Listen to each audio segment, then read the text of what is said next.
সাহাবী হযরত আব্দুল্লাহ বিন আবু হামসা রাদিয়াল্লাহু তাআলা আনহু বলেন, নবুয়ত পূর্বকালে আমি একদা রাসূল সাল্লাল্লাহু আলাইহি ওয়াসাল্লামের সাথে বেচা-কেনা সংক্রান্ত কাজ করছিলাম। কিছু কাজ বাকি ছিল। আমি ওয়াদা করেছিলাম যে আমি পুনরায় আসব।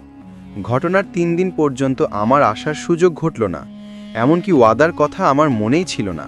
পরিশেষে ৩য় দিনে যখন আমি ওয়াদাস্থলে গমন করলাম, তখন দেখতে পেলাম সেখানে রাসূল সাল্লাল্লাহু আলাইহি ওয়াসাল্লাম দাঁড়িয়ে রয়েছেন এবং আমার জন্য অপেক্ষা করছেন। এতে তিনি মোটে বিরক্তি বোধ করেননি, বরং এতটুকু বললেন, তুমি আমাকে কষ্ট দিয়েছ, আমি ৩ দিন যাবৎ এখানে তোমার অপেক্ষায় দাঁড়িয়ে আছি। রাসূল সাহেব ব্যবসা বাণিজ্যে সবসময় নির্ভেজাল থাকতেন। নবুয়ত পূর্বকালে যারা তার সাথে ব্যবসা করতেন তারাও এ কথা সাক্ষ্য দিয়েছে।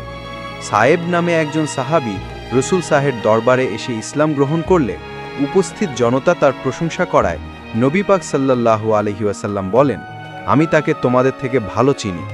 এমন সময় সায়েব বললেন, আমার মা বাবা আপনার উপর কোরবান হোক, আপনি আমার সঙ্গে ব্যবসা করতেন ও সব সময় লেনদেন পরিষ্কার রাখতেন। আমি কখনো দ্বিধা ও আশঙ্কা বোধ করিনি। কায়েস বিন সায়েব মাখজুমি নামক অপর এক সাহাবী রাসূল সাহেবের সাথে ব্যবসা করতেন। তিনিও নবী করিম সাল্লাল্লাহু আলাইহি ওয়াসাল্লামের উত্তম আচরণ সম্পর্কে সাক্ষ্য প্রদান করেছেন। ব্যবসা উপলক্ষে রাসূল করিম সাল্লাল্লাহু ইসলাম বিভিন্ন সময় শাম, বাসরা ও ইয়ামেন গমন করেছিলেন। এটাই ছিল রাসূল সাল্লাল্লাহু আলাইহি ওয়াসাল্লামের উত্তম আচরণ। আল্লাহ তাআলা আমাদের সবাইকে সবসময় সবার সাথে সুন্দর আচরণ করার তৌফিক দান করুক। সকলে বলি আমিন। বন্ধুরা, ভিডিওটি যদি ভালো লেগে থাকে তাহলে অবশ্যই বেশি বেশি শেয়ার করুন এবং নিয়মিত এমন ভিডিও সবার আগে পেতে সাবস্ক্রাইব করুন। ভিডিওটি কেমন লাগলো কমেন্ট